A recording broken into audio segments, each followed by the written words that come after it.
சங்கீதம் 34:6-7 வசனங்களை பாருங்க.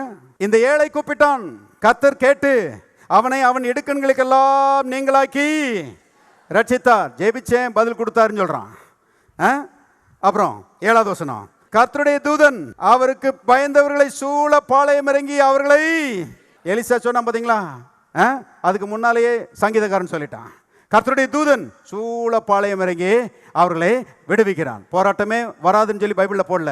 இடுக்கண்கள், நெருக்கங்கள், போராட்டங்கள், பிரச்சனைகள், இதை பிசாசு நமக்கு விரோதமான செய்கிறான், கொண்டு வருகிறான். ஆனா என்ன விசுவாசிக்கிறீங்க?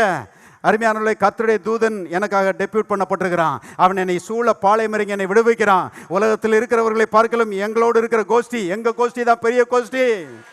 ஆமென். பாருங்க, இதை விசுவாசிக்கணும். பாருங்க, இந்த விசுவாசம், இந்த கண்கள் பிரகாசமா இருந்ததுனால தான் அருமையானவர்களே கோலியாத்துக்கு முன்னால அவ்வளவு தைரியமா நிற்கிறான்.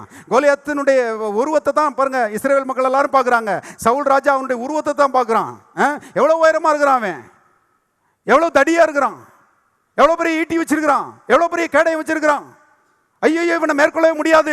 இப்படிதான் பாருங்க, மாம்சீகமான ஒரு பார்வை தான் எல்லாத்தையும் இருக்குது. சவுல் ராஜாட்டையும் அதான் இருந்துச்சு. ஆனா தாவீது பாருங்க, அவன் வித்தியாசமா பார்க்குறான். அவன் என்ன பார்க்குறான், இவன் தடியா இருக்கலாம், உயரமா இருக்கலாம், ஆனா இவனை பார்க்கலாம் பெரியவர் என் கூட இருக்கிறாரு.